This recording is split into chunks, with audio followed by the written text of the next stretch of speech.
All right, everybody. Welcome to another edition of the Daily Dose from MCBA, the Minority Cannabis Business Association. I'm your host, Kaliko Castille, the president of the board here at the Minority Cannabis Business Association. Really appreciate you guys joining us today. Got another great show lined up today. Precious isn't able to join us today. She's got some other stuff that she's taking care of, but really excited, like I said today, to talk about an article that I just saw hit the wire earlier today. This was out of, I guess it would have hit the wire last week, but actually I just saw it hit my newsfeed today. And this was out of the Missouri Independent. I also saw it covered at marijuanamoment.net. This was written by Rebecca Rivas. The title is Missouri Regulators Say They're Close to Naming Marijuana Chief Equity Officer. The newly created position will work to ensure social and economic equity requirements of Missouri's new marijuana law are met. It's a tall order for anyone who knows anything about the Missouri marijuana law, which is not the most equitable. They made some efforts to try to do some equity provisions, which we'll cover. But they definitely still have some things in place, most notably license caps, which do not help equity.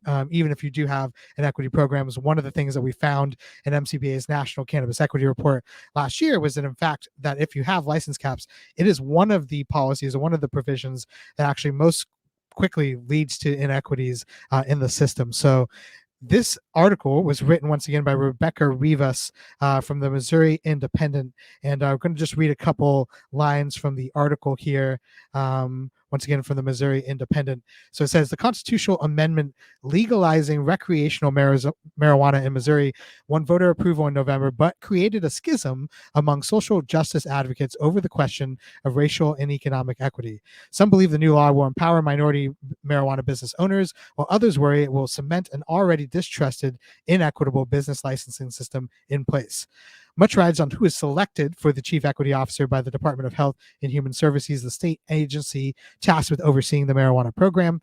By law, the state must have a chief equity officer for its marijuana program in place by February 6th, a position meant to ensure the social and economic equity requirements of Missouri's new marijuana law are met.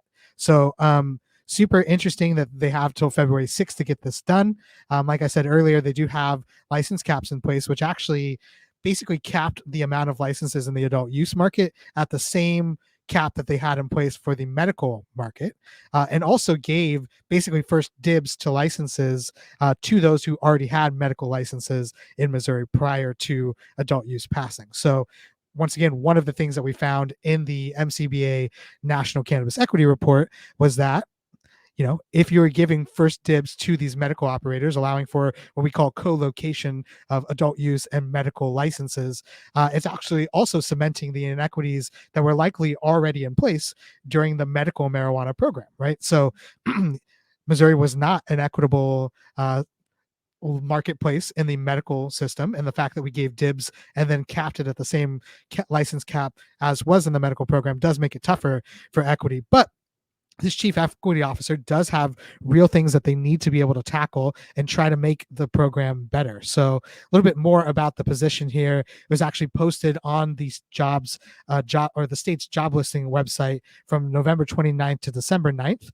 So it was posted for 10 days externally and internally. And so that was obviously usually picked up by LinkedIn and Indeed. So it'll be interesting to see what kind of candidate pool they get for this job. It says basically that the officer will report directly to the division director and will, quote, exercise significant independence while also working closely with other teams within the division, the job posting states. It says the chief equity officer will oversee the equity measure that legalization campaign supporters boast to be the first of its kind in the nation. That's a micro license program designed to boost opportunities in the industry for businesses in disadvantaged communities. So they did create this micro business license type in the state of Missouri. But from what I can remember, it actually does limit you to only other work with other micro business license types, which seems to me like not a necessary regulation to put in place, even though you're trying to cultivate sort of this community of small business owners, micro business license types. But that's one of the things that they have to work is to actually get this micro business license off the ground. It also said the officer's responsibility would include leading communication about the program and conducting reviews to certify micro businesses are eligible applicants and in good standing for licensure. That person will also create and promote educational programming around the license process and available support and resources for individuals applying for micro business licenses. They also will have to establish targeted technical assistance programming to communities impacted by cannabis prohibition, and lastly, compile an annual report on compliance. So a lot of work that this chief equity officer in Missouri will have to do, even if they're having to do it inside of a silo, inside of a program that is itself not actually set up equitably. We are going to need to try to make sure that these things work, right?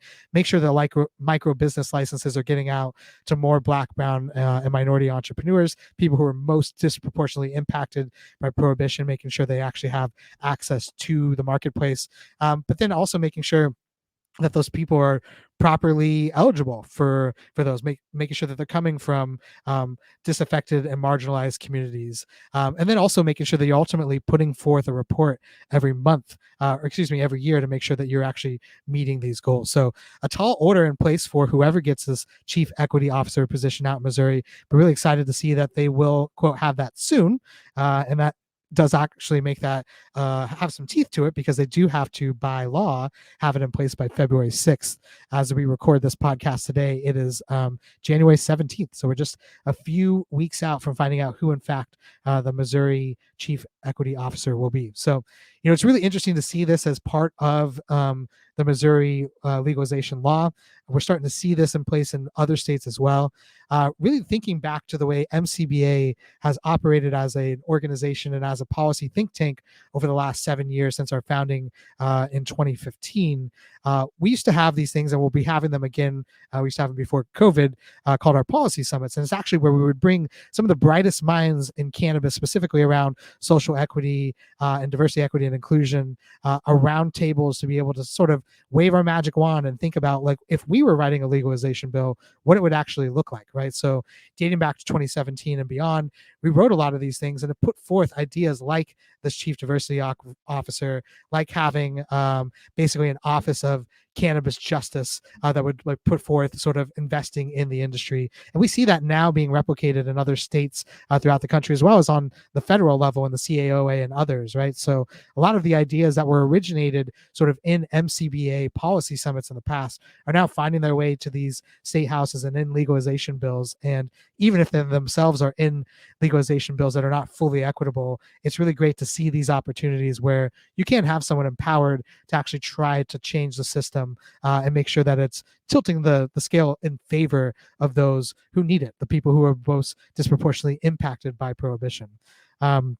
So exciting to see that out of the Missouri Independent. I know at the beginning of that article, they also had mentioned that there's a schism sort of within social justice activist circles, Missouri. And that kind of sort of alluded to the idea, not the idea, but the fact that St. Louis Mayor Tish Jones actually opposed Missouri Amendment 3 when it was on the ballot in November, specifically citing that they thought that it would help cement inequities in the system, and actually kind of listing some of the things we talked about, including the license cap and giving first dibs to medical operators in an already inequitable system. So there are really great nuanced discussions around legalization laws and how we're writing these, right?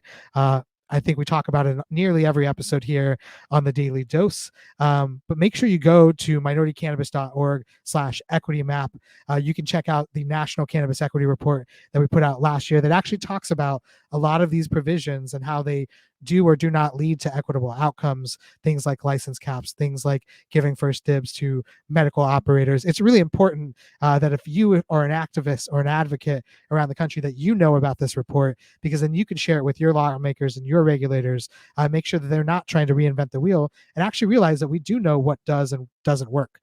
So they can look at these things and realize it's not not important for us to put license caps in place, even though as we're trying to cut down on diversion, it actually does the opposite to put a license cap in place. It makes those licenses more valuable. It makes more market size, or more of the market share be eaten up by singular players, and then it makes it harder for people from the illicit market to actually get into the regulated marketplace. When you limited the licenses, you make it harder to get into the place, which means you have more folks in the illicit market still competing with the regulated marketplace. So if you want to see a vibrant regulated marketplace, you want to see people cut down on the illicit market, you want to make sure you do away with things like the market caps and actually make it easier for people to get into the industry.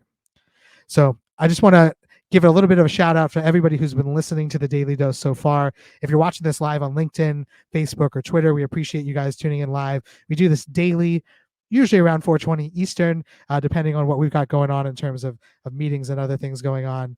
But then we also have turned this into a podcast. So we're now having this published regularly on Apple Podcasts, iHeartRadio, Spotify, Amazon, Google Podcasts. Wherever you're listening to podcasts, you could probably find it. We also have them being uploaded on our YouTube page, and you can check that out at YouTube. Just go ahead and search Minority Cannabis Business Association. You'll find our page on there. Make sure you subscribe to that. We'll be putting out more content as the month goes on here. And we do have our small business education series. We have a webinar actually coming up next week on building out business plans in the cannabis industry. You don't want to miss that. We also have a member meeting coming up this week on Thursday. And we just announced, we'll be announcing tomorrow via a press release, our brand new board of directors. We just elected 6 new members to our board. Really excited to get them added. We'll be getting them on the show here soon to be talking to them.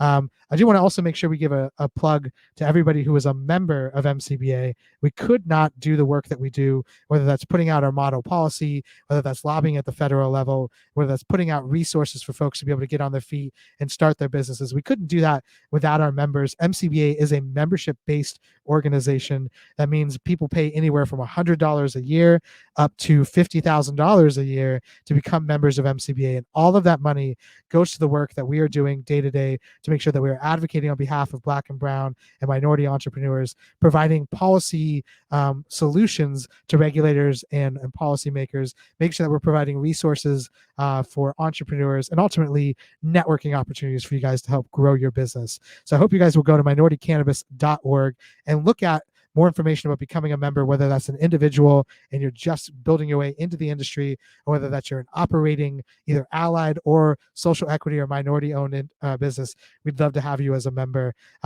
Once again, that's how we managed to do all the work we've done and how we've managed to stay in business and alive over the last 7 years is through your guys' contributions. So thank you guys so much for listening to the podcast, watching us live on LinkedIn as well.